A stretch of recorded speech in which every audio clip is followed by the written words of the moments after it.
आज जो विशाल रक्तदान शिविर का आयोजन अड़ाई के अंदर हुआ, तो इसके रूप में 2 शब्द बताएंगे कि कितने यूनिट लगभग रक्तदान हुआ और आप सुबह से ही सेवा में लगे हुए हैं, तो रक्तदान का कितना बड़ा महत्व है, 2 शब्द बताएंगे। आपका नाम बता करके। मैं पूनाराम ढूंढवाड़ों के डाणी अड़ाई निवासी हूँ जी। आज जो स्वर्गीय सेठ श्री गोवर्धन राम जी तर्ड की प्रथम पुण्यतिथि के उपलक्ष्य में जो ब्लड डोनेशन कैंप का आयोजन रखा गया, इसमें अड़ाई के आसपास के लगभग 20 गांवों के युवाओं ने बढ़ चढ़ कर भाग लिया। लगभग 350 प्लस यूनिट का डोनेशन हुआ। 3 जगह से टीमें आई हुई थी ब्लड कैंपेन करने के लिए। अड़ाई नागौर से एक थी, सरकारी JLN हॉस्पिटल से एक, लाइफलाइन हॉस्पिटल से थी, एक महात्मा गांधी जोधपुर से थी। स्वर्गीय सेठ श्री गोवर्धन राम जी का युवाओं के प्रति और समाज के प्रति बहुत बड़ा योगदान था, तो समाज के युवाओं ने उसको सच्ची श्रद्धांजलि के रूप में ये कार्य बढ़ चढ़ कर किया। और रक्तदान का महत्व बहुत ही बड़ा है। आज के ज़माने में साइंस ने बहुत प्रगति कर ली है, लेकिन आज तक भी साइंस में ऐसी कोई भी मशीन नहीं आई है जो कि रक्त का निर्माण कर सके।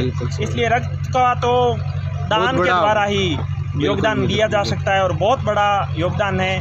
तो युवाओं ने स्वर्गीय सेठ श्री गोवर्धन राम जी तर्ड को सच्ची श्रद्धांजलि के रूप में बढ़ चढ़ करके रक्तदान में भाग लिया। इसके लिए सभी युवाओं को और इस युवा मंडली की पूरी टीम को बहुत बहुत धन्यवाद। तो रक्तदान के रूप में 2 युवाओं को संदेश दे रहे हो कि किस प्रकार से रक्तदान हर व्यक्ति को करना चाहिए, कितना आवश्यक है? बिल्कुल, रक्तदान करना चाहिए, युवाओं को करना चाहिए।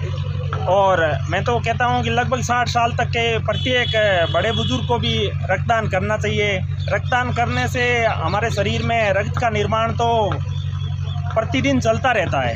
तो ये जो भ्रांति है ना कि रक्तदान करने से शरीर में कमजोरी आ जाती है, ऐसी वैसी, वो बात कुछ नहीं है। हो सकता है 1-2 दिन 24 घंटे के लिए शरीर में थोड़ी बहुत थकान आ सकती है, उसके लिए शरीर को विशेष कठिन परिश्रम नहीं करना चाहिए, आराम करना चाहिए, जिससे वो वापस रिकवर हो जाता है। इसलिए प्रतिदिन नियमित अंतराल पर हर युवा को रक्तदान करना चाहिए। तो बहुत बहुत धन्यवाद पूनम जी ने बहुत ही शानदार जानकारी दी युवाओं को। भाई गोवर्धन राम जी के बारे में एक बात याद आ रही है कि मात्र 12 घंटे का समय था और पुलमा अटैक के अंदर हमें अड़ाई के अंदर एक रैली निकालनी थी जी। तो जब मैं वहाँ पे भैरू जी के मंदिर के पास में वहाँ रह रहा था, मैंने वहाँ की दुकानों की पूछा कि आप एक ऐसा आदमी बताओ जिसके साथ में अड़ाई का हर एक आदमी जुड़ा हो। सही। आप एक ऐसा आदमी बताओ जिसके साथ में अड़ाई की हर एक दुकानदार जुड़ा हो। तो सभी दुकानदारों का ये राय थी कि एक आदमी है गोवर्धन जी तर्ड, आप उनसे मिलो और वो आपकी 12 घंटे के अंदर अच्छी रैली आयोजित करवाते जी। पुलवामा अटैक के अंदर हमारे देश के शहीदों ने मतलब अटैक हुआ था, उनकी श्रद्धांजलि हुई थी। बड़ा मतलब अजीब स्थिति कि क्या होगा या नहीं होगा। तो उनसे मैं मिला सुबह लगभग 7:30 बजे के आसपास।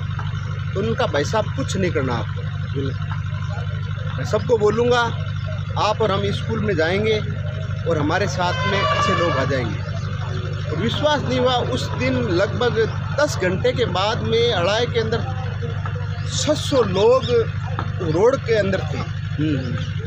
उनकी जो मोमबत्ती जब उन्होंने जलाई थी और हमारे साथ जब थे, तो उनकी याद के अंदर हमने मतलब उनकी याद की जो फ़ोटो थे हमारे साथ अभी हम शेयर करते हैं। गोवर्धन जी भाई साहब से हम एक ये सीख सकते हैं कि ज़िंदगी के अंदर यदि अपने को कोशिश करनी चाहिए तो समाज के लिए और परिवार के लिए अपने को मिलजुल के और परिवार नहीं अपने गांव को आगे बढ़ाने के लिए हम किस प्रकार से अपना योगदान दे सकते हैं। गोवर्धन जी भाई साहब, मैं बताता हूँ कि किसी भी कहीं भी कोई ऊँच बात का झगड़ा हो जाता है, गोवर्धन जी भाई साहब वहाँ जाके उस बात को, उस डिस्प्यूट को ख़त्म कर देते हैं। उन इतना बड़े समाज के इतना विशाल व्यक्तित्व का व्यक्ति जब हमारे बीच में गया तो हमें इसका बहुत दुख हुआ था, परंतु सभी लोगों के सहयोग से भवनलाल जी गोदारा जी ने बहुत ज़ोरदार काम किया। हर एक व्यक्ति मतलब मैं कह रहा हूँ अनगिनत नाम में मतलब नाम इतने हैं कि अपन ले रहे तो उसकी संख्या कम पड़ जाएगी। मतलब इतने कम समय के अंदर सब लोगों ने मिलकर ऐसा काम किया कि इस गर्मी के मौसम के अंदर हम लोगों ने 400 ब्लड यूनिट लगभग आज डोनेट कर दिया। सबको आश्चर्य हो रहा कि ये किस्म, क्योंकि एक अच्छा आदमी था, उसने सिर्फ समाज के लिए और सिर्फ गांव के लिए सोचा। और ऐसे व्यक्तित्व को देखो हम बहुत ही नमन करते हैं, प्रणाम करते हैं और भगवान से हम ये चाहते हैं किसी न किसी रूप में हमारे बीच में वापस से वो, क्योंकि हम हिंदू धर्म में विश्वास करते हैं, हम ऐसा मानते हैं कि वो व्यक्ति फिर से जन्म लेगा और हमारे बीच में उपस्थित हो ताकि हम इस जो मानव सभ्यता उसको आगे उनके परमात्मा से। तो बहुत ही धन्यवाद। डॉक्टर साहब ने बहुत सुंदर जानकारी दी और उनकी यादें आज भी यहाँ सामने हैं।